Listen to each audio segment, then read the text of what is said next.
Yeah, hello, this is Dave from cheapbooks.com playing World of Tanks. The tank is the Panzer IV Hydrostat. This is a German Tier 5 medium tank, and the map is Murovanka. You'll notice I'm going to the center of the map. I have the best games in the center of the map. I get more kills, spot more tanks in the center of the map. Obviously, I do some variation. It looks like I'm going to go to a spotting bush over here on the right. You're going to roll into one of these bushes, take a quick peek around.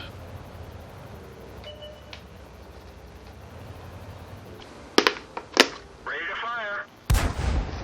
Enemy armor is hit. Enemy armor is damaged. Enemy is hit. I don't see the target. Now, if you played this game a few years ago, the forest used to be flat. And there may have been more trees.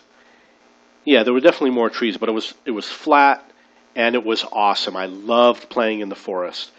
But everyone was scared to death of playing in the forest.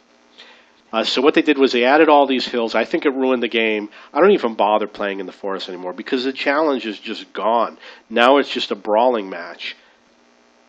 When you're in this position, you can't hit almost all of these tanks because of all the hills they put in. So your best luck is I don't know if that Matilda was just stupid or if you can hit tanks here in the back, but I've had success hitting a lot of tanks here in the back. So it's definitely possible. But once they get to a certain point, you're unlikely to hit any tanks, for example, where this M4 is. So if you get here early, you can get some shots in. And if you wait, the slower tanks that come in, you could get some shots in at them also. But a lot of spotters do come over here, so you have to watch out for those spotters. And if there's no more targets, you really have no choice but to leave.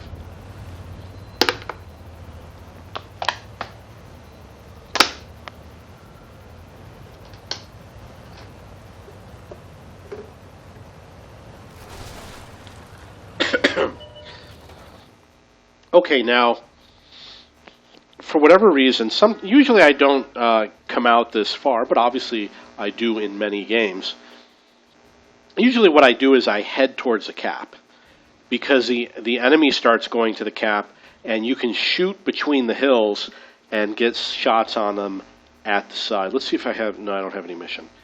But I think that the reason why I'm going this way is because I had a theory.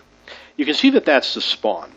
And what happens is there may be an AFK tank at the spawn, but in general, the tanks head that way to the east, and they head that way to the west. Therefore, the spawn is the place where they're least likely to have enemy tanks, because they leave that area. It's their starting point, and they're more likely to be in the space in between. So I came up with this theory. If you want to drive through the map and get to the other side, head for the enemy spawn. You're less likely to encounter enemy tanks. And then from there, you can make a decision to flank them from behind, for example, or go kill their artillery. And also kill any AFK tanks. So that's why I came to the spawn area. Permission to engage. Enemy armor is damaged. Now, normally, while you're reloading, you want to keep moving in case there's other artillery, there's only one in this game, or if the enemy tank starts shooting at you. No one on the enemy team has been killed, but what I'm going to do right now is I'm going to count the enemy tanks. So I see 1, 2, 3, 4, 5, 6 on the west, 7, 8, 9, 10, 4 on the east, 11. So there's 11 tanks that I know where they are.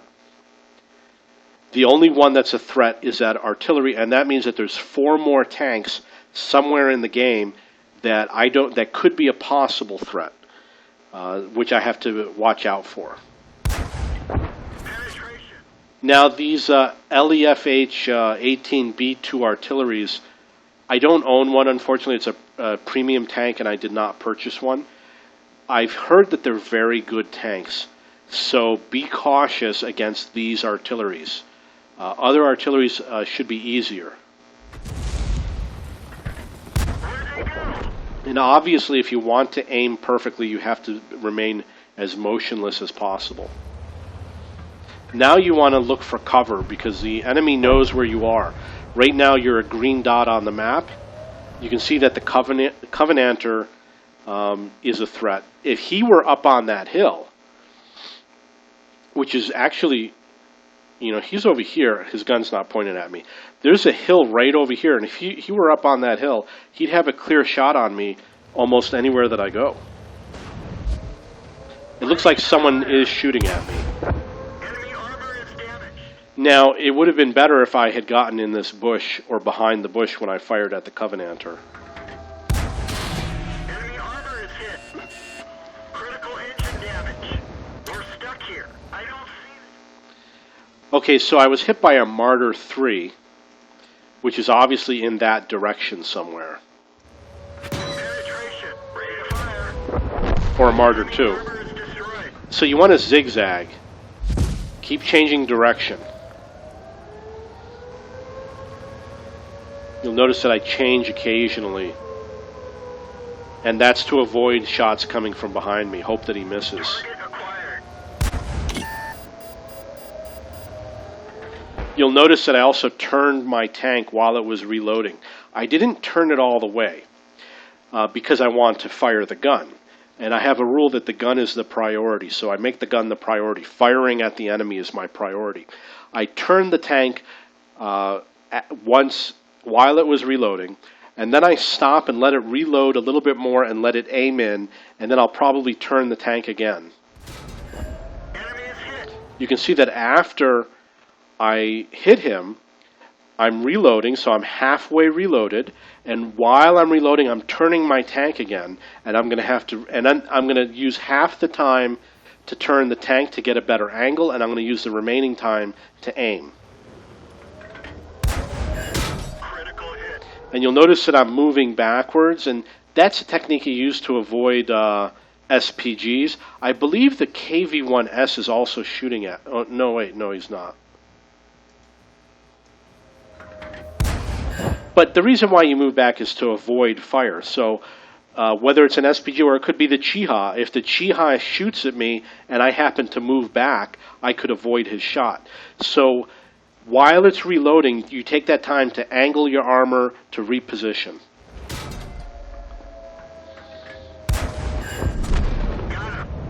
Excuse me. So I've got 3 kills. The score is 7-5. You'll note that the allies on the east side are all gone.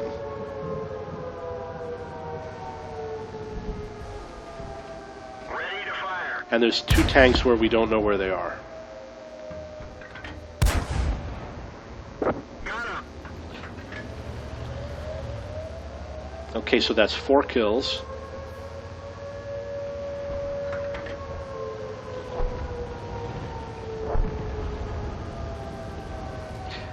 So they finished off the KV-1S. So there's obviously another tank that has been spotted. I believe that what my plan was right now is to get up into a higher position so that I can snipe from a distance. You'll note he's right at the edge of my view range. So in a split second from now, he's going to be visible. There he is. But there's too many houses in the way. I won't be able to hit him. Excuse me.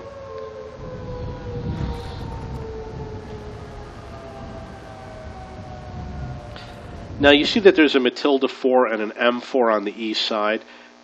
There's a Matilda. The Matilda's a slow tank. Chances are he's not going to be that far from where he was last spotted. The M4, however, is probably faster. Excuse me.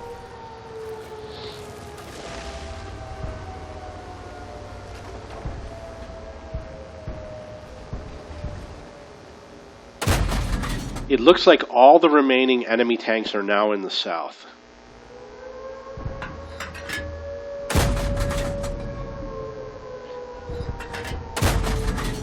Penetration. Target acquired. So obviously, even though it looked like the shot would be blocked, perhaps by a fence, I was still able to hit him.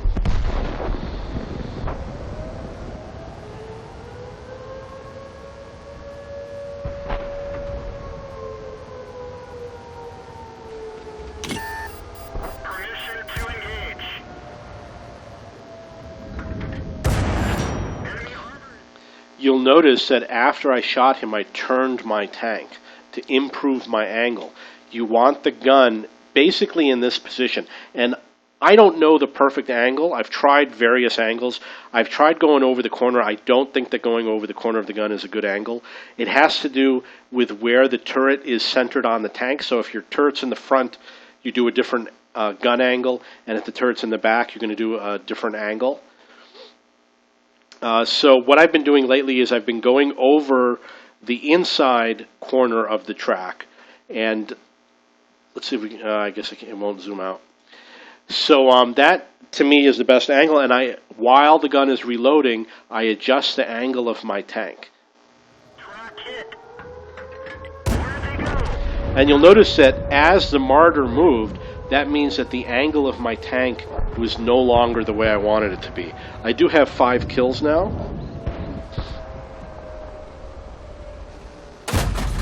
That was a lousy shot. Which is too bad, because I could have had a 6 kill right there.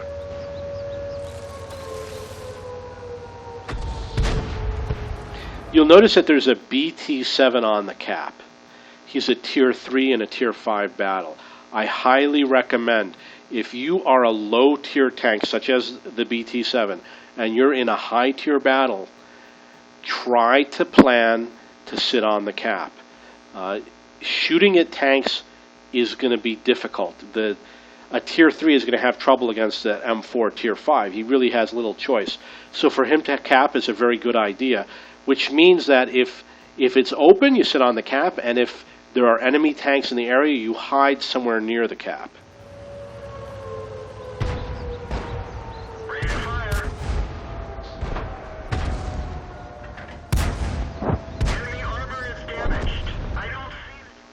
Okay, so that's the game. It was 15-9. I got 5 kills. I did 1,500 damage, which is very good for tier 5. I got 880 EXP. Excuse me. Okay, so this is the Panzer IV Hydrostat. It's a premium tier 5 German medium tank. In terms of do I think it's a good tank, I like it. I have fun playing the Hydrostat. I did not like it the first time I played a game with it. After I got used to playing it, I do enjoy playing it because it's mobile. The gun is a rapid-fire gun. It's got average penetration. I don't think the armor is that great. I haven't had a lot of killer games. I'm having, 5-kill game is good. But you have to watch out because tanks can kill you in this. You're not invincible. So even in Tier 5, you have to watch out. When you go up against KV class tanks, you have to be careful. And I'm sure that there's lots of other tanks that can penetrate this because this is only an average armor tank. I do like it. In terms of should you buy it, what other tanks are there to choose from, I recommend the Excelsior and the Ram 2 over this tank. I even like the Matilda 4 better than this tank. Obviously that might change in the future. I'm the type of guy, I need a tank that has a lot of armor because I play risky positions and tanks shoot at me all the time. But if you are the type of person who likes to hide a lot and you avoid being spotted, you might like this tank because of the rapid-fire gun and the mobility. Okay, so that's the Panzer. I believe it's Kpfw 4 Hydrostat. I got 5 kills. If you have any questions or comments, please post below.